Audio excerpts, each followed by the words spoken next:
Hello केम छो मजा में छो घरे छो सेफ छो ओके चलो तो लास्ट लेक्चर में आपणे फिनोलनी एसिडिकता पर आधारित કેટલાક અગત્યના એમસીક્યુ અને જે કંઈ પણ જેડબલ્યુ અને નીટમાં પૂછાઈ ગયેલા એમસીક્યુ હતા તેની પણ પ્રેક્ટિસ કરેલી હતી અને લાસ્ટમાં તમને કંઈક હોમવર્ક આપેલું હતું.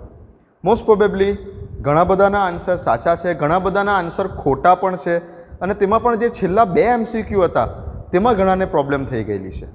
ઓકે ચાલો તો હું તમને પહેલાં આપણે જે લાસ્ટ ટાઈમ હોમવર્ક આપેલું હતું તેનું જરા સોલ્યુશન કરાવી દઉં અને પછી આપણે આજના નવા ટોપિક ઉપર જઈશું.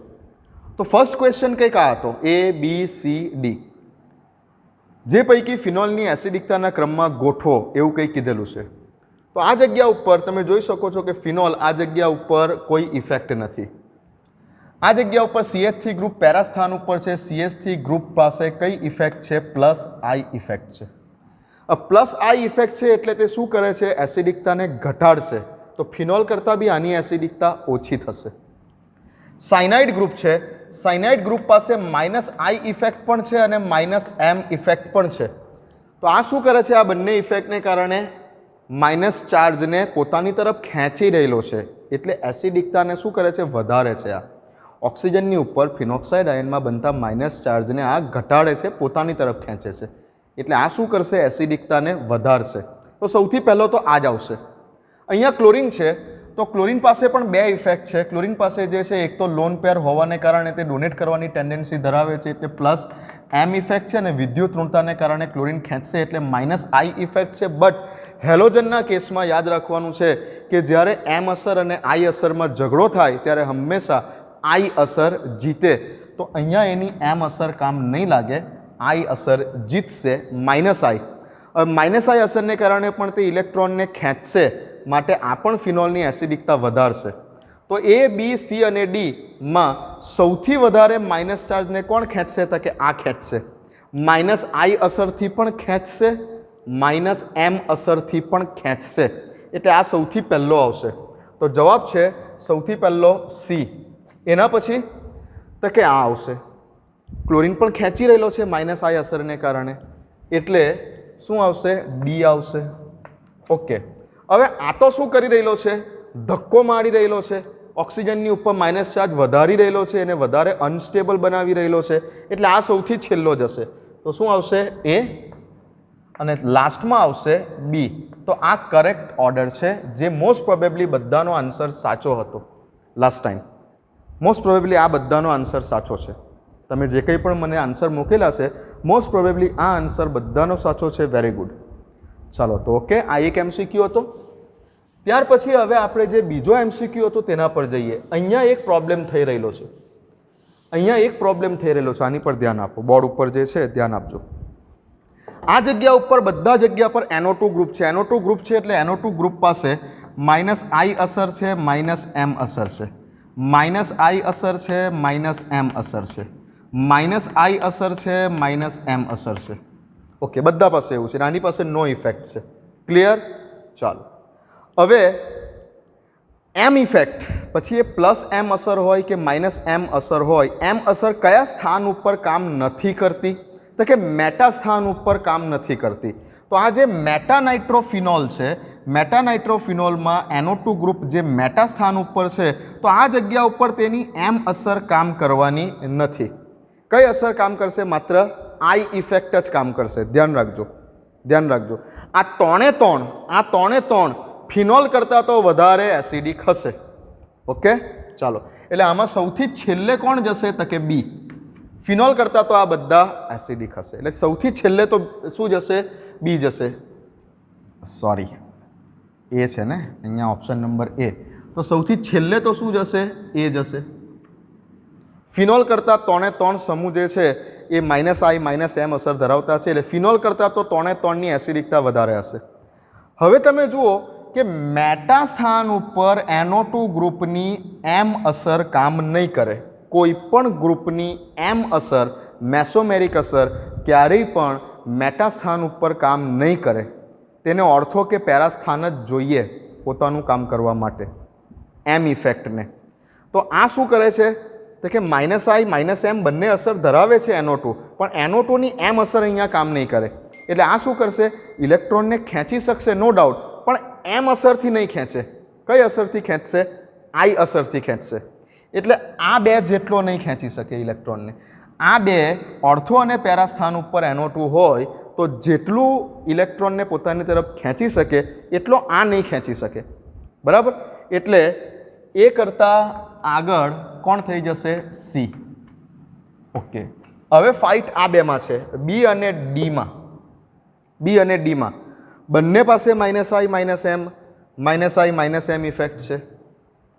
બંને ઓર્થોને આ ઓર્થો પર છે, આ પેરા સ્થાન પર છે, એટલે બંનેની એમ અસર તો એક સરખી જ છે. બંનેની એમ અસર તો એક સરખી જ છે આ જગ્યા ઉપર. ઓકે, હવે તમને કદાચ એમ થાય કે બંનેની એમ અસર તો સરખી છે. હવે I અસરની વાત કરીએ તો I અસર કોના પર આધાર રાખે? સ્થાન ઉપર. Very good. I અસર સ્થાન ઉપર આધાર રાખે. તો NO2 સમૂહ અહીંયા O થી નજીક છે, અહીંયા NO2 સમૂહ પેરા સ્થાન પર છે એટલે O થી દૂર છે. તો તમને એમ થતું હશે કે આ જગ્યા ઉપરથી વધારે ખેંચશે, આ જગ્યા ઉપરથી વધારે ખેંચશે એટલે B પહેલાં આવવો જોઈએ, અને આ જગ્યા પરથી I અસરને કારણે ખેંચશે પણ ઓછું ખેંચશે Bની કમ્પેરમાં, તો D પછી આવવો જોઈએ. તમને આવું લાગતું હશે. ઓકે, અને તમારું જે વિચારધારા છે એ યોગ્ય પણ છે. Okay, very good. Most probably બધાએ આ આન્સર આપેલો છે. ઓકે, કેમ કે એમ અસર તો અહીંયા બંનેની સરખી છે. એમ અસરને સ્થાન સાથે કોઈ લેવા દેવા નથી, એટલે એમ ઇફેક્ટો બંનેની સરખી છે. બટ જો તમે હવે I અસરથી વિચારતા હોય તો NO2 નજીક છે અહીંયા, અને અહીંયા NO2 કંઈક દૂર છે એટલે અહીંયાથી વધારે ખેંચશે, તો B પહેલો આવવો જોઈએ અને D એના પછી આવવો જોઈએ. આવું તમે વિચારીને મને જવાબ આપ્યા એ યોગ્ય છે. બટ આ જગ્યા ઉપર એમ નહીં થાય. આ જગ્યા ઉપર એક બીજું કોન્સેપ્ટ કામ કરવાનો છે, હાઇડ્રોજન બોન્ડિંગનો. ધ્યાન આપજો. હવે તો આ બેમાં તો કોઈ કન્ફ્યુઝન નથી. હવે ઓકે, આ બેમાં તો કોઈ કન્ફ્યુઝન નથી. આ બેની વાત કરીએ છીએ. બંને પાસે એમ અસર છે, બંને પાસે એમ અસર ઓર્થો અને પેરા સ્થાન પર છે. ઓકે, એટલે એમ અસર તો બંનેની સરખી છે. I અસરની અંદર વિચાર કરીએ તો આ નજીક છે એટલે વધારે ખેંચવો જોઈએ, એટલે એ પહેલો આવવો જોઈએ. બટ આ જગ્યા ઉપર ઓર્થોનાઇટ્રોફિનોલમાં ઇન્ટ્રામોલેક્યુલર H બોન્ડિંગ બને છે, આંતઃ આણ્વીય હાઇડ્રોજન બંધ બને છે. ધ્યાન આપો, O બોન્ડ H. આપણે શું કરવાનું છે? આ Hને દૂર કરવાનો છે, અને ઓક્સિજન પર રહેલો માઇનસ ચાર્જ જેટલો સ્ટેબલ એટલો તે વધારે પ્રબળ એસિડ. આ જગ્યા ઉપર આ હાઇડ્રોજન છે ને તે NO2 સમૂહ N ડબલ બોન્ડ O અને આ જે NO2 સમૂહ છે, આ NO2 સમૂહ ફિનોલમાં રહેલો જે આ હાઇડ્રોજન છે, આ હાઇડ્રોજન સાથે H બોન્ડિંગ બનાવે છે. અને આ H બોન્ડિંગ, કયો H બોન્ડ થયો? આંતઃ આણ્વીય હાઇડ્રોજન બંધ. અને આ આંતઃ આણ્વીય હાઇડ્રોજન બંધને કારણે અહીંયાથી આ હાઇડ્રોજનને નીકળવું, H+ સ્વરૂપમાં નીકળવું કંઈક મુશ્કેલ બનાવે છે. કોને કારણે? આંતઃ આણ્વીય H બંધ બની જાય છે. ફિનોલમાં રહેલો OH સાથેનો હાઇડ્રોજન અને NO2 સમૂહમાં રહેલો આ ઓક્સિજન, આની વચ્ચે બની જાય છે આંતઃ આણ્વીય હાઇડ્રોજન બંધ, અને જેને કારણે અહીંયાથી H+ ને નીકળવું આની કમ્પેરમાં કંઈક મુશ્કેલ બની જાય છે. આમાં પણ બને છે, પણ આમાં આંતરાણ્વીય હાઇડ્રોજન બંધ બને છે. આમાં આંતરાણ્વીય બને છે. એક પેરાનાઇટ્રોફિનોલનો અણુ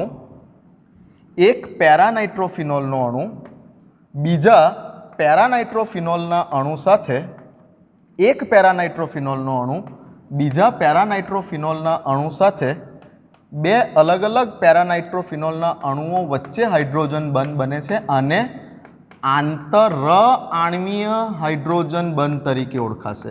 આંતરઆણ્વીય હાઇડ્રોજન બંધ તરીકે ઓળખાશે. આંતરઆણ્વીય હાઇડ્રોજન બંધ. અહીંયા આંતરઆણ્વીય અંદર અણુમાં જ કંઈક હાઇડ્રોજન બંધ બને છે, એટલે અહીંયાથી આ H+ ને નીકળવું મુશ્કેલ બની જશે આંતઃ આણ્વીય હાઇડ્રોજન બંધને કારણે. જેથી કરીને આ જે છે ઓપ્શન નંબર ડી, એ ઓપ્શન નંબર B કરતાં આપણા ઓર્થોનાઇટ્રોફિનોલ કરતાં વધારે એસિડિક બનશે. તો સાચો જવાબ છે ઓપ્શન નંબર ડી પહેલા અને પછી ઓપ્શન નંબર બી. અહીંયા કારણ એવું એક નવું આંતઃઆણ્વીય હાઇડ્રોજન બંધ, ઓર્થોનાઇટ્રોફિનોલમાં બનતો આંતઃઆણ્વીય હાઇડ્રોજન બંધ જે અહીંયાથી H+ને નીકળવાનું કંઈક મુશ્કેલ બનાવે છે પેલાની કમ્પેરમાં. અને એસિડની એસિડિકતા માટે તો જવાબદાર H+ જ છે. ઓકે, તો ઓપ્શન નંબર ડી આવશે અહીંયા પહેલો અને પછી આવશે ઓપ્શન નંબર બી. જ્યારે આ બે તો તમને ખબર જ છે. લખી લો કોન્સેપ્ટ.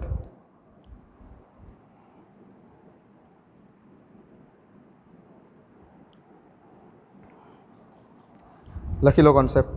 ઓકે, ચલો તો યાદ રાખો. આ સેમ વસ્તુ તમે જો કદાચ બુકમાં પેજ નંબર 337 ઉપર જોયું હોય, જો તમે 337 ઉપર જોયું હોય તો તે જગ્યા ઉપર બુકમાં પણ આપેલું છે. આ લખી લીધું? આ લખી લીધું? લખી લીધું? ઓકે, તો આ જગ્યા ઉપર જો તમે બુકમાં જોયું હોય તો બુકની અંદર પણ તમને પી ઓફ કે ના મૂલ્યો આપેલા છે. જો તમે બુકમાં જોયું હોય તો બુકમાં તમને પી ઓફ કે ની વેલ્યુઝ આપેલી છે ચાર્ટની અંદર. ઓપ્શન નંબર એ શું હતું? ફિનોલ. ફિનોલ માટે જનરલી પી ઓફ કેનું મૂલ્ય મેં તમને કીધેલું કેટલું? 10 છે. ઓકે, એ બી સી આ હતું, કંઈક સી આ હતું. શું હતું? OH અને મેટા સ્થાન ઉપર NO2. હવે બુકમાં પેજ નંબર 337 ઉપર જુઓ, ઓર્થોનાઇટ્રોફિનોલ માટે પી ઓફ કેનું મૂલ્ય કેટલું છે? 7.2 છે. મેટાનાઇટ્રોફિનોલ માટે કેટલું છે? 8.3 છે. 8.3 છે. અને આના માટે જુઓ કેટલું છે? 7.1 છે. જુઓ, જેમ પી ઓફ કેનું મૂલ્ય ઓછું તેમ તે વધારે પ્રબળ એસિડ કહેવાય. તો આ સૌથી વધારે પ્રબળ, એના કરતાં ઓછો આ, એના કરતાં ઓછો આ અને એના કરતાં ઓછો આ. જો બુકમાં પણ જોયું હોતે પેજ નંબર 337 ઉપર તો આઈડિયા આવી જતે. ઓકે, તો આ આન્સર છે. ચાલો, ઓકે, હવે વાત કરીએ. મેં તમને 3 સ્થાન ઉપર મિથાઇલ સમૂહ આપેલા હતા. એના પછીના MCQમાં 3 સ્થાન ઉપર મેં તમને કંઈક મિથાઇલ સમૂહ આપેલા હતા હોમવર્કમાં. ધ્યાન આપો. એક વખત કંઈક અહીંયા મિથાઇલ સમૂહ હતો CH3, એક વખત કંઈક અહીંયા મિથાઇલ સમૂહ હતો CH3, એક વખત કંઈક અહીંયા મિથાઇલ સમૂહ હતો CH3. ઓકે, હવે તમે શું વિચારીને આન્સર આપ્યો તે પહેલાં હું તમને કહી દઉં. આ જગ્યા ઉપર નો ઇફેક્ટ. CH3 સમૂહ છે, CH3 સમૂહ પાસે કઈ ઇફેક્ટ હોય? પ્લસ આઈ ઇફેક્ટ. CH3 સમૂહ પાસે પ્લસ આઈ ઇફેક્ટ. CH3 સમૂહ પાસે પ્લસ આઈ ઇફેક્ટ હોય. પ્લસ આઈ ઇફેક્ટને કારણે, ઇલેક્ટ્રોન દાતા સમૂહની અસરને કારણે આ CH3 ગ્રુપ ફિનોલની એસિડિકતાને શું કરે છે? ઘટાડે છે. ઓકે, ફિનોલની એસિડિકતાને ઘટાડે છે. ક્લિયર? તો ફિનોલ કરતાં તો આ 3 ઓછા એસિડિક છે, એટલે સૌથી પહેલા નંબર પર તો એ છે. ઓકે, હવે તમે શું વિચાર્યું તેની વાત કરો. તમે એવું વિચાર્યું કે CH3 સમૂહ અહીંયા સૌથી નજીક છે, ઓર્થો સ્થાન ઉપર છે, એટલે અહીંયાથી સૌથી વધારે ઘટાડી શકે. નજીક છે, આઈ અસરને કોની સાથે મતલબ છે? ડિસ્ટન્સ સાથે. ઓર્થો સ્થાન, મેટા સ્થાન અને પેરા સ્થાન. તમે એવું વિચાર્યું કે CH3 સમૂહ સૌથી નજીક છે તો સૌથી નજીકથી વધારે ઇલેક્ટ્રોન ડોનેટ કરી શકશે. ઓકે, અહીંયા થોડો દૂર છે, અહીંયા સૌથી વધારે દૂર છે, તો ઇલેક્ટ્રોન ડોનેટ કરવાની તેની જે ક્ષમતા છે તે અહીંયા સૌથી વધારે હશે. અને જેમ વધારે ઇલેક્ટ્રોન ડોનેટ થાય તેમ ઓક્સિજનની ઉપર રહેલો માઇનસ ચાર્જ અનસ્ટેબલ થાય અને એસિડિકતા ઘટે. એટલે આ બી જે છે તમારા મુજબ સૌથી છેલ્લે આવ્યું. એના કરતાં આગળ તો કે આ અહીંયાથી આપશે એટલે આના કરતાં થોડા ઓછા ડોનેટ કરી શકશે, એટલે એની આગળ શું આવ્યો? સી આવ્યો. અને આ અહીંયાથી આપશે એટલે સૌથી ઓછા ડોનેટ કરી શકશે, એટલે એની આગળ શું આવ્યો? ડી આવ્યો. અને સૌથી આગળ શું આવ્યો? તો કે એ આવ્યો. આ તમારો આન્સર. મોસ્ટ પ્રોબેબલી તમે આ રીતે વિચારીને જવાબ આપ્યો, બટ એકચ્યુઅલી આવું નથી. આ જગ્યા પર પણ કંઈક અલગ કોન્સેપ્ટ હતો. આ જગ્યા પર પણ કંઈક અલગ કોન્સેપ્ટ, જેવી રીતે નાઇટ્રોવાળામાં હાઇડ્રોજન બોન્ડનો કોન્સેપ્ટ હતો, જે રીતે નાઇટ્રોવાળામાં હાઇડ્રોજન બોન્ડિંગનો કોન્સેપ્ટ હતો, તે રીતે આ જગ્યા ઉપર કોન્સેપ્ટ આવે છે હાઇપર કોન્જ્યુકેશનનો. હાઇપર કોન્જ્યુકેશનનો હાઇપર કોન્જ્યુકેશનનો કોન્સેપ્ટ આવે છે. હાઇપર કોન્જ્યુકેશનનો. તો શું છે હાઇપર કોન્જ્યુકેશન? હવે આ પણ એક અલગ ઇફેક્ટ છે, આ પણ એક અલગ ઇફેક્ટ છે હાઇપર કોન્જ્યુકેશનની અસર. આલ્કાઇલ ગ્રુપ ડબલ બોન્ડ ધરાવતો કાર્બન, ફિનોલમાં આ રીતે ડબલ બોન્ડ હોય, ડબલ બોન્ડ ધરાવતો કાર્બનની બાજુનો કાર્બન પર રહેલા જેટલા હાઇડ્રોજન એટલા હાઇપર કોન્જ્યુકેશન વધારે. તમને એમ થાય કે આની પાસે બી 3 હાઇડ્રોજન, આની પાસે બી 3 હાઇડ્રોજન, આની પાસે બી 3 હાઇડ્રોજન. હાઇપર કોન્જ્યુકેશન તો સરખા જ છે બધામાં, અતિસંયુગ્મન. બટ હાઇપર કોન્જ્યુકેશન એરોમેટિક રિંગમાં, યાદ રાખો, હાઇપર કોન્જ્યુકેશન એરોમેટિક રિંગમાં હંમેશા ઓર્થો અને પેરા સ્થાન ઉપર, ઓર્થો અને પેરા સ્થાન ઉપર હોય ત્યારે ઇલેક્ટ્રોનની ડેન્સિટી એટલે કે ઘનતાને ઓર્થો અને પેરા સ્થાન ઉપર જ્યારે કોઈ આલ્કાઇલ ગ્રુપ હોય, લાઈક અ મિથાઇલ ગ્રુપ, તો જ્યારે તે ઓર્થો અને પેરા સ્થાન પર હોય ત્યારે તે ઇલેક્ટ્રોનની ઘનતાને વધારે છે. હાઇપર કોન્જ્યુકેશન ઇફેક્ટને કારણે ઓર્થો અને પેરા સ્થાન ઉપર આલ્કાઇલ ગ્રુપ ઇલેક્ટ્રોનની ઘનતાને વધારે છે હાઇપર કોન્જ્યુકેશનની અસરને કારણે. તો એમ પણ તે આઈ અસરને કારણે ઇલેક્ટ્રોનની ઘનતાને વધારી જ રહેલો હતો, પણ આ જગ્યા ઉપર હાઇપર કોન્જ્યુકેશનને કારણે પણ ઇલેક્ટ્રોનની ઘનતાને વધારશે. અને સૌથી વધારે ક્યાં વધારશે? તો કે ઓર્થો અને પેરા સ્થાન પર હોય ત્યારે. મેટા સ્થાન ઉપર હશે તો ઇલેક્ટ્રોનની ઘનતાને હાઇપર કોન્જ્યુકેશનથી નહીં વધારી શકે. ઓકે, તો મેટા સ્થાન ઉપર ઇલેક્ટ્રોનની ઘનતા માત્ર ને માત્ર કોને કારણે વધશે? તો કે પ્લસ આઈ ઇફેક્ટને કારણે વધશે. જ્યારે ઓર્થો સ્થાન પર હશે ત્યારે આઈ અસર પણ કામ કરશે અને હાઇપર કોન્જ્યુકેશનની અસર પણ કામ કરશે. પેરા સ્થાન ઉપર હશે ત્યારે આઈ અસર પણ કામ કરશે અને હાઇપર કોન્જ્યુકેશનની અસર પણ કામ કરશે ઇલેક્ટ્રોનની ઘનતાને વધારવામાં. તો આ જગ્યા ઉપર ઓક્સિજનની પર રહેલો માઇનસ ચાર્જની ડેન્સિટી આઈ અસરને કારણે અને એચ અસરને કારણે બંનેને કારણે વધે છે. આઈ અસરને કારણે અને એચ અસરને કારણે બંનેને કારણે વધે છે.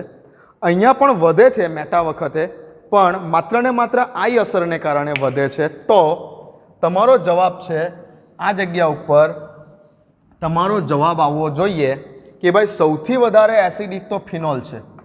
એના કરતાં ઓછો જ્યારે મેટા સ્થાન ઉપર CH3 છે તે માત્ર ને માત્ર આઈ અસરને કારણે ડેન્સિટી વધારી રહેલો છે.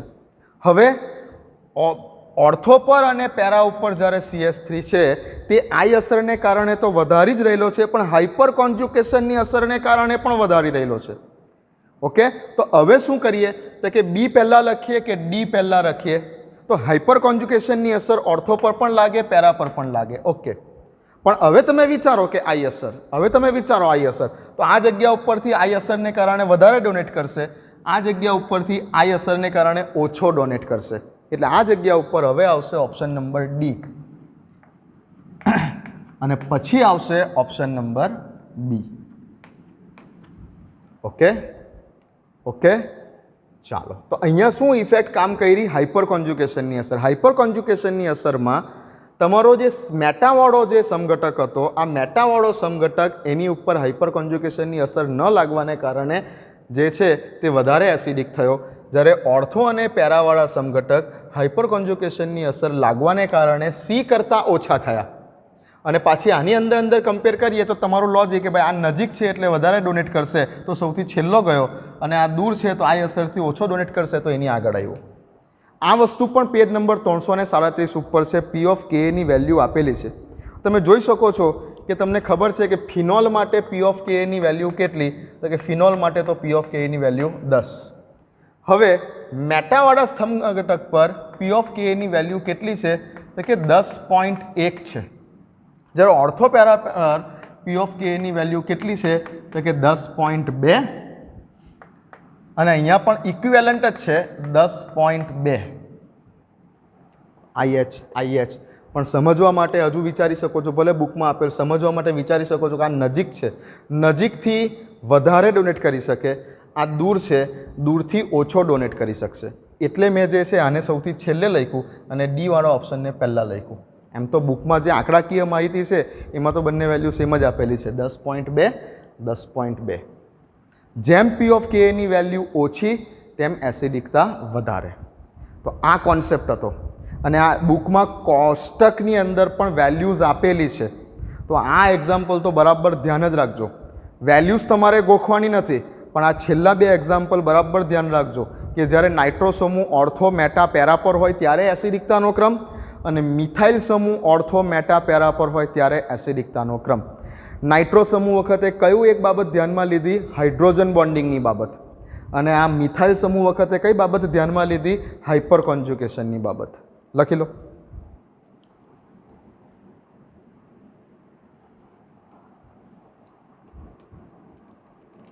ઓકે, હવે આ બધી થિયરી જે છે તે તમારે નથી સિલેબસમાં, નથી આપેલી, ડાયરેક્ટ આંકડાકીય માહિતી આપી દીધી. પણ આવું કેમ થયું એ સમજવું જરૂરી હતું. હાઇપર કોન્જ્યુગેશનની ઇફેક્ટ ઇલેક્ટ્રોનની ડેન્સિટી વધારે ઓર્થો અને પેરા સ્થાન પર હોય ત્યારે હાઇપર કોન્જ્યુગેશનની ઇફેક્ટથી, જે વસ્તુ બુકમાં કોઈ જગ્યા પર ઉલ્લેખ જ નથી આખી બુકમાં. ચાલો, કોઈ પ્રોબ્લેમ નથી. તો આ એક MCQ ખાસ અગત્યનો. બીજો એક, તો અહીંયા તમને હોમવર્કમાં આપેલા ક્વેશ્ચન પૂરા થાય છે. ઓકે, ચાલો હવે આપણે આગળ જવાનું છે. ફિનોલની રાસાયણિક પ્રક્રિયા ઉપર જવાનું છે. તો આપણે વાત કરી દીધી કે ભાઈ ફિનોલ કેવો છે? એસિડિક છે. આલ્કોહોલ કરતાં તો વધારે એસિડિક છે. વધારે કરીને કેટલો? 10 લાખ ગણો વધારે એસિડિક છે આલ્કોહોલ કરતાં તો ફિનોલ. ઓકે, આલ્કોહોલની વાત કરીએ તો આલ્કોહોલમાં મિથેનોલ સિવાયનો કોઈ પણ આલ્કોહોલ, મિથેનોલ સિવાયનો કોઈ પણ આલ્કોહોલ NaOH સાથે પ્રક્રિયા કરતો નથી. જ્યારે જો ફિનોલની વાત કરીએ તો ફિનોલમાં NaOH સાથે પ્રક્રિયા કરી શકે છે અને ફિનોલ NaOH સાથે પ્રક્રિયા કરીને અહીંયાથી H, અહીંયાથી OH પાણી દૂર કરીને આ જગ્યા ઉપર સોડિયમ ફિનોક્સાઇડ આયન બનાવી શકે છે. આ Na અહીંયા લાગી શકે છે. તો ફિનોલમાં પ્રક્રિયા થઈ શકે છે, સોડિયમ ફિનોક્સાઇડ આયન બની શકે છે NaOH સાથે પ્રક્રિયા કર્યા બાદ. બરાબર. ફિનોલ જે છે તે કેવો છે? એસિડિક છે. આલ્કોહોલ પાસે એસિડિક સ્વભાવ હતો. એકમાત્ર આલ્કોહોલમાં મિથેનોલ એવો હતો કે જે NaOH સાથે પ્રક્રિયા કરતો હતો. મિથેનોલ સિવાયનો બીજો કોઈ આલ્કોહોલ NaOH સાથે પ્રક્રિયા કરી શકતો નથી. કેમ કે મિથેનોલ જ એક એવો છે કે જે પાણી કરતાં થોડો વધારે એસિડિક છે. ઓકે, તો ફિનોલનો એસિડિક જે કંઈ પણ ગુણધર્મ છે આપણે પતાવીએ છીએ અને હવે સ્ટાર્ટ કરીએ છીએ ફિનોલની રાસાયણિક પ્રક્રિયાઓ પર. ફિનોલની રાસાયણિક પ્રક્રિયાઓમાં બે ટાઈપની પ્રક્રિયા આવશે. એક એવી પ્રક્રિયા આવશે તો કે ફિનોલનું સ્ટ્રક્ચર જુઓ તમે ધ્યાનથી. ફિનોલનું સ્ટ્રક્ચર જુઓ. ફિનોલમાં એક એવી પ્રક્રિયાઓ લઈશું કે જે માત્ર ફિનોલના OH સમૂહને અસર કરે. ફિનોલના હાઇડ્રોક્સિલ સમૂહ OH સમૂહને અસર કરે એવી પ્રક્રિયાઓ લઈશું આપણે પહેલાં. પછી ફિનોલમાં એવી પ્રક્રિયાઓ લઈશું કે જે આ એરોમેટિક વલય, ફિનોલના બેન્ઝીન રિંગ એરોમેટિક વલય પર અસર કરે. તો ફિનોલમાં બે અલગ અલગ પ્રકારની પ્રક્રિયાઓ જોઈશું. એક એવા પ્રકારની પ્રક્રિયા જોઈશું કે જે ફિનોલમાં રહેલા OH સમૂહને ઇફેક્ટ કરે અને બીજી એવી પ્રક્રિયા જોઈશું કે જે ફિનોલમાં એરોમેટિક વલય ઉપર અસર કરે. તો બે અલગ અલગ ટાઈપની પ્રક્રિયાઓ ફિનોલમાં જોઈશું રાસાયણિક પ્રક્રિયાઓમાં. તો હેડિંગ આપો આપણે સૌથી પહેલાં સ્ટાર્ટ કરવા જઈ રહેલા છે. હવે આપણે આપણો લેક્ચર નંબર 22 સ્ટાર્ટ થઈ રહેલો છે. હેડિંગ આપો કે ફિનોલમાં OH સમૂહને અસર કરે તેવી રાસાયણિક પ્રક્રિયાઓ. આપો હેડિંગ. ફિનોલના OH સમૂહમાં થતી રાસાયણિક પ્રક્રિયાઓ. આપો હેડિંગ. ફિનોલના OH સમૂહને અસર કરે તેવી રાસાયણિક પ્રક્રિયાઓ, જે આપણો ટોપિક સ્ટાર્ટ થવા જઈ રહેલો છે. તો ફિનોલના OH સમૂહમાં થતી રાસાયણિક પ્રક્રિયાઓ. ઓકે, ચાલો સ્ટાર્ટ કરવા જઈ રહ્યા છે આપણે આજનો ટોપિક. તો લેક્ચર નંબર 22 આપી દીધું હેડિંગ, ફિનોલના OH સમૂહમાં થતી રાસાયણિક પ્રક્રિયાઓ. ચલો ધ્યાન આપો. હવે જો ફિનોલ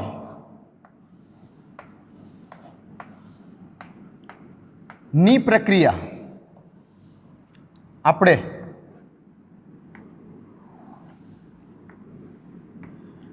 NaOH સાથે થવા દઈએ, NaOH સાથે થવા દઈએ તો શું થશે? હમણાં જ કીધું તે પ્રમાણે અહીંયાથી OH, અહીંયાથી H, અહીંયાથી OH -H2O અને શું બની જાય? આ तो कि भाई सोडियम फिनोक्साइड बनी जाए ONA। शू नाम आनु नाम लखी देजो सोडियम फिनोक्साइड। सोडियम फिनोक्साइड बनी गई। कोने इफेक्ट थई? उपरना OH ने इफेक्ट थई। ओके चालो त्यार पछी जो फिनोलनी प्रक्रिया NaOH साथे करिए तो अत्यारे कर्युं ते प्रमाणे कि सोडियम फिनोक्साइड तो बनशे ONA। सोडियम फिनोक्साइड तो बनशे। ओके अने पछी आ सोडियम फिनोक्साइड अने पछी आ सोडियम फिनोक्साइडनी प्रक्रिया जो तमे आल्काइल हेलाइड साथे करशो, आल्काइल हेलाइड कोईपण आल्काइल समूह लई लो, मिथाइल इथाइल गमे ते, अने अहींया लई लो हेलोजन, क्लोरीन ब्रोमीन आयोडीन गमे ते, तो कोईपण आल्काइल हेलाइड साथे करशो। चलो RX ની જગ્યા પર હું લખી દઉં આલ્કાઇલ સમૂહ તરીકે લખી દઉં CH3 અને હેલોજન તરીકે લખી દઉં આયોડીન। મેં આલ્કાઇલ હેલાઇડ સાથે કઈ રીતે કહેવાય? આલ્કાઇલ તરીકે મેં મિથાઇલ સમૂહ લીધો, હેલોજન તરીકે મેં આયોડીન લીધો। આ જગ્યા ઉપર અહીંયાથી Na+, અહીંયાથી I- શું દૂર થયું? Sodium iodide. અને આ CH3 Na ના સ્થાન ઉપર જઈને ચીપકી જશે। તો શું થયું આ જગ્યા ઉપર? તો આ જગ્યા ઉપર કંઈક બન્યું OCH3, OCH3 મિથોક્સીબેન્ઝીન, મિથોક્સીબેન્ઝીન અથવા આને બોલી શકો છો એનિસોલ। આ આપણે જ્યારે ઈથર ચાલશે ને ઈથર, ત્યારે ઈથરની બનાવટમાં આવશે। આ પાછી પ્રક્રિયા રિપીટ થશે। ઈથર જ્યારે સ્ટાર્ટ કરીશું ત્યારે ઈથરની આ એક ઈથર બની ગયો, એરોમેટિક ઈથર બને છે, મિથાઇલ ફિનાઇલ ઈથર અથવા બોલો એનિસોલ અથવા બોલો તેનું એક્ઝેક્ટલી IUPAC નામ મિથોક્સીબેન્ઝીન, મિથોક્સીબેન્ઝીન આ ઈથર બને છે। આ ઈથર બનાવવા માટેની જ્યારે આપણે વિલિયમસન સંશ્લેષણ પ્રક્રિયા ચાલશે તેની અંદર પાછું રિપીટ થવાનું છે। પણ અત્યારે આપણે જે ફિનોલની વાત કરીએ છીએ તો ઇફેક્ટ કોને થઈ? અહીંયા પણ જુઓ તમે ઉપરના OH સમૂહને જ મેં ઇફેક્ટ કરેલી છે। અત્યારે હું બેન્ઝીન રિંગને અડકું જ નહીં, અત્યારની કોઈ પણ પ્રક્રિયામાં હું બેન્ઝીન રિંગને અડકું જ નહીં। જે કંઈ પણ પ્રક્રિયા કરીશ તે ઇફેક્ટ કોને થશે? ઉપરના OH ને। જોઈ શકો છો આ બન્યું એનિસોલ અથવા એનું નામ લખી દો મિથોક્સીબેન્ઝીન, IUPAC નામ। એમ પણ એનિસોલ IUPAC એ એનિસોલને પણ IUPAC નામ તરીકે સ્વીકારી માન્યતા આપી દીધેલી છે, તો એનિસોલ પણ ચાલશે। પણ ખબર હોવી જોઈએ કે આને શું કહેવાય? મિથોક્સીબેન્ઝીન કહેવાય। અથવા એનું બીજું સામાન્ય નામ મિથાઇલ સમૂહ ફિનાઇલ સમૂહ વચ્ચે ઓક્સિજન, મિથાઇલ ફિનાઇલ ઇથર આવું પણ બને। ઓકે ચાલો ફરી પાછું જો ફિનોલની પ્રક્રિયા NaOH સાથે થાય તો શું બને? ફરી પાછું એ જ બને sodium phenoxide ONA, sodium phenoxide. અને પછી જો આ સોડિયમ ફિનોક્સાઇડની પ્રક્રિયા હું એસિટાઇલ ક્લોરાઇડ વડે કરું, એસિટાઇલ ક્લોરાઇડ સૂત્ર શું? Acetyl chloride CH3COCl, CH3COCl, CH3COCl acetyl chloride, acetic acid CH3COOH acetic એસિડમાં રહેલા છેલ્લા OH સમૂહને કાઢી નાખીએ અને જો Cl લગાવી દઈએ તો શું બન્યું? આ એસિટિક એસિડમાંથી બનતો ક્લોરાઇડ એસિટાઇલ ક્લોરાઇડ।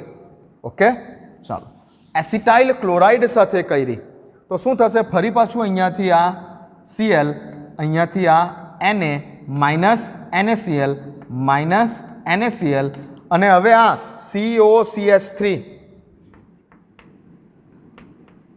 Cl ગયો એટલે આની પર પ્લસ ચાર્જ આવ્યો, COCH3 આને કહેવાય એસિટાઇલ સમૂહ। આ સમૂહનું નામ છે એસિટાઇલ સમૂહ। Cl ગયો બાકી શું રહ્યું? COCH3। આ સમૂહનું નામ છે એસિટાઇલ સમૂહ। તો આ એસિટાઇલ સમૂહ અહીંયાથી Na+ જશે, અહીંયાથી Na+ જશે, Na+ અહીંયાથી Cl માઇનસ માઇનસ NaCl અને આ COCH3 સમૂહ હવે આ સોડિયમના સ્થાન ઉપર ગોઠવાઈ જશે। તો શું બનશે આ જગ્યા ઉપર? તો આ જગ્યા ઉપર કંઈક બનશે બેન્ઝીનની ઉપર O O COCH3 COCH3 આનું શું નામ છે? આનું નામ છે ફિનાઇલ એસિટેટ.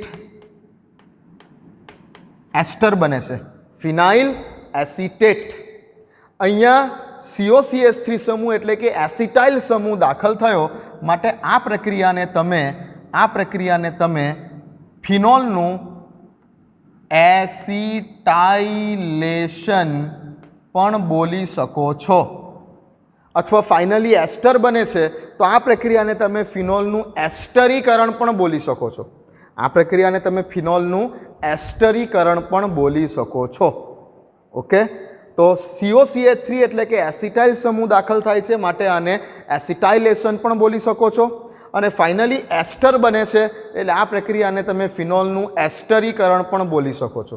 હવે બુકમાં આ વસ્તુ કંઈક બીજી રીતે આપેલી છે પિરિડીન બેઝ વાપરીને, એ પણ બતાવીશ તમને લાસ્ટમાં. પહેલાં આ એક સરખું જ. હવે આ પ્રક્રિયામાં પણ જુઓ કે ફિનોલમાં તમે શું દાખલ કરી રહેલા છો? આલ્કાઇલ સમૂહ. મિથાઇલ એટલે વન ટાઈપ ઓફ આલ્કાઇલ સમૂહ. તો આ પ્રક્રિયાને તમે આલ્કાઇલેશન પણ બોલી શકો છો. આલ્કાઇલ સમૂહ દાખલ થાય છે માટે આને તમે આલ્કાઇલેશન પણ બોલી શકો છો. આ પ્રક્રિયામાં એસિટાઇલ સમૂહ દાખલ થાય છે માટે તમે એને એસિટાઇલેશન પણ બોલી શકો છો. ઓકે, ચાલો.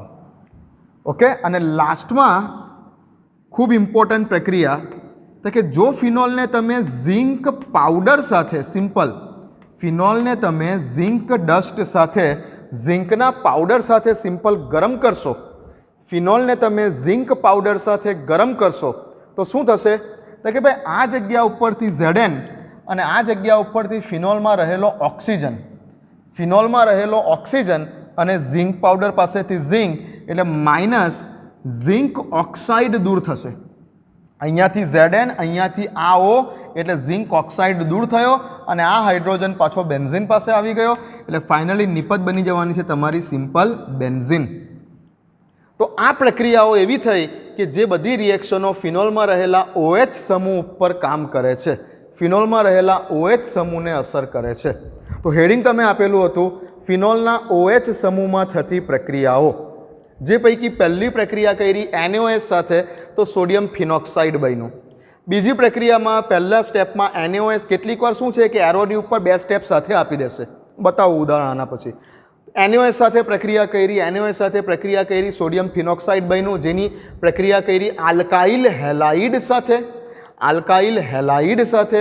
પ્રક્રિયામાં આલ્કાઇલ સમૂહ દાખલ થવાનો છે માટે એને આલ્કાઇલેશન પણ બોલી શકો છો, અને સામે બની ગયું આપણું મિથોક્સી બેન્ઝીન એટલે કે એનિસોલ.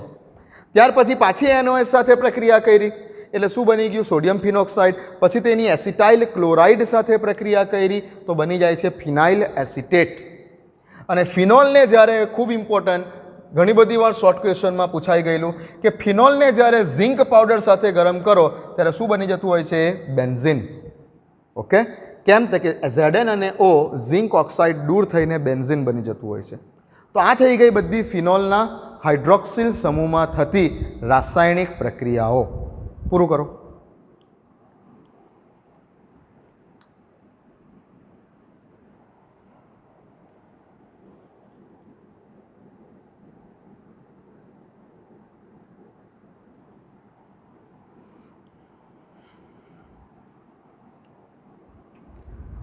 ચાલો, લખી લીધું? દેખાય છે બરાબર બોર્ડ ઉપર? ઓકે, ધ્યાન રાખજો આટલી પ્રક્રિયા પર. હવે થોડીક આ બધી પ્રક્રિયાઓ કયા ટાઈપે એક્ઝામમાં આવી શકે તેની વાત કરી લઈએ. અને બીજું કે તમે જે એસ્ટરીકરણની પ્રક્રિયા બુકમાં જોશો ને તો મેં કયો બેઝ વાપર્યો? અહીંયા NaOH. મેં બેઝ વાપર્યો NaOH. કદાચ બુકમાં એવું કીધું હશે કે પિરિડીનની હાજરીમાં થાય છે. એસ્ટરીકરણની પ્રક્રિયા જો બુકમાં વાંચશો તો કયા બેઝની હાજરીમાં થાય છે? પિરિડીન. એક જ કામ છે, NaOH વાપરો કે પિરિડીન વાપરો. ચાલો, પિરિડીન બેઝની હાજરીમાં પણ પ્રક્રિયા જોઈ લઈએ. બુકમાં આવું કીધેલું છે કે ફિનોલની પ્રક્રિયા જો તમે પિરિડીન નામના બેઝની હાજરીમાં કરશો, પિરિડીન નામના આ બેઝનું કામ શું છે? જો પિરિડીન વાપરશો તો પણ શું થશે? એક જ વેલ્યુ થશે. થવાનું એક જ વસ્તુ છે. સપોઝ કે CH3COCl તમે એસિટાઇલ ક્લોરાઇડ વાપર્યો, તમે ફિનોલમાં એસિટાઇલ સમૂહ દાખલ કરવા જઈ રહેલા છો, તો આ જગ્યા પરથી H અને આ જગ્યા પરથી Cl માઇનસ HCl દૂર થશે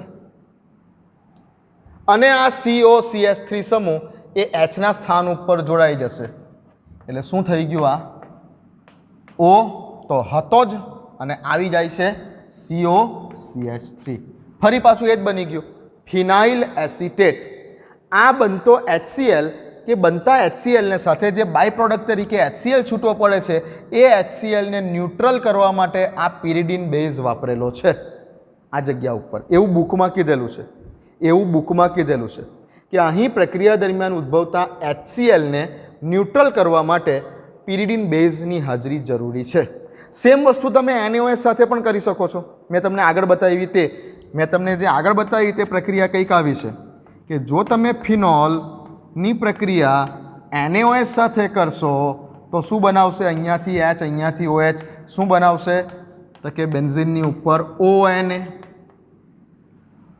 સોડિયમ ફિનોક્સાઇડ અને એની પ્રક્રિયા CH3COCl સાથે કરશો અહીંયાથી Na અહીંયાથી Cl માઇનસ NaCl અને OCOCH3 આવું બની જશે સેમ જ છે ઓકે ચાલો કોઈક વખત આવું પણ લખીને આપી દે ખબર હોવી જોઈએ કે શું આપણે બનાવવાનું છે તે ચાલો ધ્યાનમાં રાખજો શું નામ છે આનું ફિનાઇલ એસિટેટ સામાન્ય IUPAC નામ ફિનાઇલ ઇથેનોએટ IUPAC નામ ફિનાઇલ ઇથેનોએટ એસ્ટર બને છે ચાલો હવે બુકમાં જે છે તે એક એસ્ટરીકરણની પ્રક્રિયામાં એક એસ્પિરિન આની સાથે એક એસ્પિરિન દવાની બનાવટ પણ આપેલી છે પણ એ અત્યારે નહીં આપણી એક કોલ્બે-સ્મિથ નામની પ્રક્રિયા આવશે કોલ્બે-સ્મિથ નામની પ્રક્રિયા ફિનોલમાં તે વખતે આ એસ્પિરિન નામની દવાની બનાવટ તમે બુકમાં જોશો તો એસ્ટરીકરણની પ્રક્રિયામાં તમને એક એસ્પિરિન નામની દવાની બનાવટ આપેલી છે સેલિસિલિક એસિડમાંથી પણ એ અત્યારે નહીં કોલ્બે-સ્મિથ નામની જ્યારે પ્રક્રિયા ચાલશે ને ત્યારે બતાવીશ આ વસ્તુ કેમ કે એકચ્યુઅલી એ પણ સમજવું જરૂરી છે કે કેવી રીતે ફિનોલમાંથી સેલિસિલિક એસિડ બન્યું અને પછી આપણે જે છે એની બનાવટ પર જઈશું એસ્પિરિન નામની દવાની બનાવટ પર તે અત્યારે નહીં તો એસ્ટરીકરણની પ્રક્રિયા સમજી ગયા બુકમાં શું છે કે તમને એક્ઝામમાં કેવી રીતે આવે આ વસ્તુ તો કે એક્ઝામમાં સપોઝ કે આપી દે ફિનોલ પહેલા સ્ટેપમાં નંબર 1 પહેલા સ્ટેપમાં એરોની ઉપર શું લખીને આપી દે તો કે પહેલા સ્ટેપમાં એરોની ઉપર લખીને આપી દે NaOH અને બીજા સ્ટેપમાં એરોની ઉપર લખીને આપી દે CH3 CH2 Cl બસ હવે કહેશે કે સામે મળતી નિપજ જણાવો તો કે ભાઈ પહેલા સ્ટેપમાં NaOH સાથે પ્રક્રિયા થઈ એટલે શું બન્યું હશે બેન્ઝીનની ઉપર ONA સોડિયમ ફિનોક્સાઇડ પહેલા સ્ટેપની નિપજ શું હશે તમારી અહીંયા ONA સોડિયમ ફિનોક્સાઇડ ચલો પૂરું લખી લો તમે પહેલાં હું બતાવું છું અલગ અલગ બંને સ્ટેપ લખી લીધું ઓકે તો પહેલા સ્ટેપમાં તમે જ્યારે NaOH સાથે પ્રક્રિયા કરશો ત્યારે તમારી નિપજ શું હશે ONA સોડિયમ ફિનોક્સાઇડ અને સેકન્ડ સ્ટેપમાં તમે જ્યારે આની સાથે પ્રક્રિયા કરશો CH3 CH2 Cl તો અહીંયાથી Cl જશે અહીંયાથી Na જશે માઇનસ NaCl થશે અને શું બનશે હવે તો કે હવે શું બનવાનું છે OCH2 CH3 બોલો શું બન્યું આ ઇથર બન્યો કયો સમૂહ ઓક્સિજનની એક બાજુ કયો સમૂહ ઇથાઇલ સમૂહ ઓક્સિજનની બીજી બાજુ કયો સમૂહ ફિનાઇલ સમૂહ ઇથાઇલ ફિનાઇલ ઇથર આવું બન્યું અથવા શું બોલો આને 2 કાર્બન એટલે ઓક્સિજન ઇથોક્સી અને બેન્ઝીન IUPAC નામ ઇથોક્સી બેન્ઝીન આ પણ એક ઇથર બન્યો ઇથોક્સી અને બેન્ઝીન અથવા આનું સામાન્ય નામ ફેમસ નામ છે ફેનિટોલ જે આપણે આગળ બનાવેલું એનિસોલ આ જગ્યા પર મેં શું વાપરેલું તમે યાદ હોય તો આની આગળ CH3I લખેલું CH3I અને મેં NaI દૂર કરેલું અને બેન્ઝીનની ઉપર શું બાકી રહેતું હતું તો કે બેન્ઝીનની ઉપર બાકી રહેતું હતું OCH3 આની આગલા ઇક્વેશન બધા લખેલા એમાં તો આને શું બોલતા હતા મિથોક્સી બેન્ઝીન IUPAC નામ અથવા આનું પ્રચલિત નામ શું હતું આ એનિસોલ એરોમેટિક ઇથર્સ છે બંને, યાદ રાખજો, મોસ્ટ ઇમ્પોર્ટન્ટ, એનિસોલ અને ફેનિટોલ. જ્યારે આપણે ઇથરની બનાવટ આવશે તેમાં પાછું રિપીટ થવાનું છે, વિલિયમસન સંશ્લેષણ પ્રક્રિયામાં આ પાછું રિપીટ થવાનું છે. અત્યારે મેં તમને બતાવી દીધું. ઓકે, તો આ રીતે એક્ઝામમાં આવશે. આ બધી હતી ફિનોલના હાઇડ્રોક્સી સમૂહમાં થતી પ્રક્રિયાઓ. તો હાઇડ્રોક્સી સમૂહમાં થતી પ્રક્રિયાઓ. હવે આમાં પણ તમે જુઓ ફિનોલમાં કયું ગ્રુપ દાખલ કર્યું છે, આલ્કાઇલ સમૂહ. તો આને આલ્કાઇલેશન પણ બોલી શકાય, ફિનોલનું આલ્કાઇલેશન પણ બોલી શકાય. પૂરું કરો.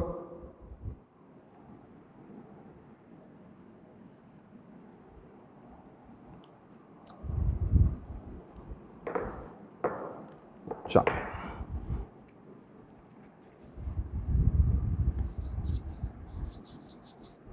મેં તમને કીધું તે પ્રમાણે પેજ નંબર 338 ઉપર તમે જો આ એસ્ટરીકરણની પ્રક્રિયા જોતા, ચોપડીમાં કેવું છે, આલ્કોહોલ ફિનોલ ભેગું ચલવેલું છે, એમાં બહુ આઈડિયા નહીં આવે. એટલે જ આપણે પહેલાં આલ્કોહોલ પૂરું કર્યું અને હવે ફિનોલ સ્ટાર્ટ કરેલું છે. તો ફિનોલનું જ્યારે એસ્ટરીકરણ જોશો ત્યારે એક સેલિસિલિક એસિડમાંથી એક એસ્પિરિન નામની દવાનું બનાવટ આપેલી છે, પણ એ આપણે અત્યારે નહીં. મેં કીધું તે પ્રમાણે કોલ્બે સ્મિથ નામની પ્રક્રિયા જ્યારે ચાલશે તેમાં ડિટેલમાં આવશે, અત્યારે નહીં. તો ફિનોલનું એસ્ટરીકરણ અને ઘણી બધી બીજી વાતો પણ પતાવી દીધી આપણે, કે ફિનોલના OH સમૂહમાં થતી બધી જ પ્રક્રિયાઓ લઈ લીધી એકસાથે. ક્લિયર? હવે આપણે શું કરવાનું છે કે હવે આપણે વાત કરવાની છે ફિનોલના એરોમેટિક સમૂહમાં થતી પ્રક્રિયાઓ વિશે.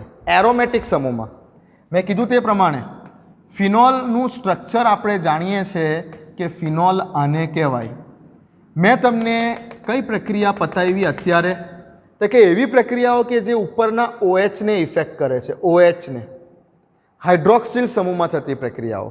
હવે આપણે સ્ટાર્ટ કરવાની છે ફિનોલના આ જે એરોમેટિક વલય છે, આ ભાગ, આટલા ભાગમાં, આની અંદર ફિનોલના એરોમેટિક વલયમાં કઈ કઈ પ્રક્રિયાઓ થાય છે એ આપણે સ્ટાર્ટ કરીશું નેક્સ્ટ ટાઈમથી. તો આજે જે પૈતું છે તે છે માત્ર ફિનોલના હાઇડ્રોક્સી સમૂહમાં થતી પ્રક્રિયાઓ, જેમાં આપણે કેટલી પ્રક્રિયાઓ જોઈ, મુખ્ય 4 પ્રક્રિયાઓ જોઈ. પહેલું તો કે ભાઈ ફિનોલ જ્યારે સોડિયમ હાઇડ્રોક્સાઇડ સાથે પ્રક્રિયા કરે છે ત્યારે સોડિયમ ફિનોક્સાઇડ બનાવે છે. બીજું તો કે આપણે ફિનોલમાં આલ્કાઇલ સમૂહને એન્ટર કેવી રીતે કરી શકીએ છીએ. તો પહેલાં NaOH સાથે પ્રક્રિયા કરી, સોડિયમ ફિનોક્સાઇડ બનાવ્યું અને પછી કોઈ પણ આલ્કાઇલ હેલાઇડ લઈ શકીએ છીએ, કોઈ પણ આલ્કાઇલ હેલાઇડ લઈને પ્રક્રિયા કરી શકીએ છીએ. ત્રીજી પ્રક્રિયા આપણે જોઈ કે આપણે ફિનોલનું એસ્ટરીકરણ કેવી રીતે કરી શકીએ છીએ. તો ફિનોલનું એસ્ટરીકરણ કરવા માટે જનરલી મેં જે વાપરેલું છે તે છે CH3COCl સાથે પ્રક્રિયા બતાવી મેં. પણ CH3COCl વડે જ થાય એવું બી જરૂરી નથી. તમે કાર્બોક્સિલિક એસિડ એટલે CH3COOH સાથે પણ પ્રક્રિયા કરી શકો છો. અને તમે એસિડ એનહાઇડ્રાઇડ એટલે કે CH3CO2O સાથે પણ પ્રક્રિયા કરી શકો છો. CH3COCl સાથે પણ થાય, ઉપરાંત આ બે સાથે પણ થાય, સેમ નિપજ મળે. કયો સમૂહ દાખલ થાય? COCH3 સમૂહ દાખલ થાય, COCH3 સમૂહ દાખલ થાય. એસિટાઇલ સમૂહ આપણે દાખલ કરવાનો છે. ઓકે, તો ફિનોલનું એસ્ટરીકરણ પ્રક્રિયા અથવા એસિટાઇલ સમૂહ દાખલ થાય છે ફિનોલમાં, એટલે બોલી શકો છો આને તમે કે ફિનોલનું એસિટાઇલેશન, આવું પણ બોલી શકો છો. ધ્યાન રાખજો ખાસ, CH3COCl વાપરો છો ત્યારે તમારે એરોની ઉપર પિરિડીન લખવું જરૂરી છે. પણ જ્યારે તમે અહીંયા એસિડ વાપરો છો કે એસિડ એનહાઇડ્રાઇડ વાપરો છો ત્યારે તમારે એરોની ઉપર પિરિડીન નથી લખવાનું. આ વખતે એસિડિક મધ્યમમાં પ્રક્રિયા થશે, કેમ કે આ વખતે કોઈ એસિડ પ્રોડ્યુસર નથી થવાનું. ચલો એ પણ એક એક્ઝામ્પલ આપી દો. ચાલો જુઓ, ધ્યાન આપો. ફિનોલનું તમારે જ્યારે એસિટાઇલેશન કરવું છે એટલે કે એસ્ટર બનાવવો છે ત્યારે ધ્યાન આપો.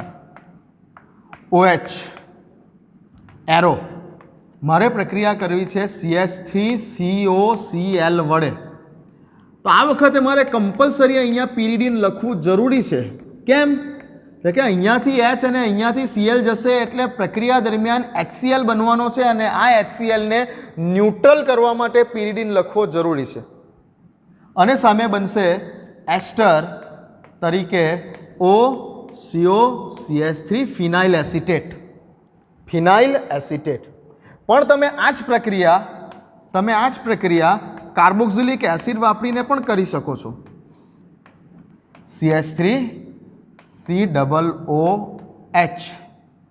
હવે આ વખતે તમારે એરોની ઉપર પિરિડીન ના લખાય, આ વખતે તમારે એરોની ઉપર H+ લખવું પડે. કેમ કે આ વખતે શું છે તો કે આ H અને અહીંયાથી આ OH -H2O પાણી જવાનું છે અને એસ્ટરીકરણની કમ્પ્લીટલી કાર્બોક્સિલિક એસિડ સાથે થતી એસ્ટરીકરણની પ્રક્રિયા રિવર્સિબલ છે. એટલે પાછું રિવર્સ ફિનોલ નહીં બની જાય એટલે એસિડિક માધ્યમ જરૂરી છે. આલ્કોહોલમાં પણ આ વાત કરેલી છે. આ વાત આપણે એકચ્યુઅલી આલ્કોહોલના એસ્ટરીકરણમાં પણ કરેલી છે. અને બનવાનું છે શું અહીંયા તો કે આ જગ્યા ઉપર પણ COCH3, અહીંયાથી આ OH, અહીંયાથી આ H પ્લસ H2O. હવે આ પાછી રિવર્સિબલ થઈ જાય. હવે રિવર્સિબલ થતી રોકવા માટે જ અહીંયા આપણે એસિડિક માધ્યમ જરૂરી છે. અને એમ પણ ફિનોલ એસિડિક છે એટલે પ્રક્રિયા આમ થશે, પણ અહીંયા તમારે બેઝ વાપરવાનો નથી. તો આ એસ્ટરીકરણની પ્રક્રિયામાં આટલું ધ્યાન રાખજો. નિપજ બંનેમાં સેમ છે, પણ જ્યારે CH3COCl વાપરો છો, જ્યારે -HCl થાય છે ત્યારે આ HClને ન્યુટ્રલ કરવા માટે પિરિડીન જરૂરી છે. તો ફિનોલના OH સમૂહમાં થતી પ્રક્રિયાઓ પૂરી થઈ. નેક્સ્ટ ટાઈમ આપણે ફિનોલના એરોમેટિક વલયમાં થતી પ્રક્રિયાઓ જોઈશું. એટલે ફિનોલ પૂરું થશે. ફિનોલના એરોમેટિક વલયમાં થતી પ્રક્રિયાઓ, આ આપણો નેક્સ્ટ લેક્ચર રહેશે. ઓકે, વાંચતા રહો, પ્રેક્ટિસ કરતા રહો, મળીએ.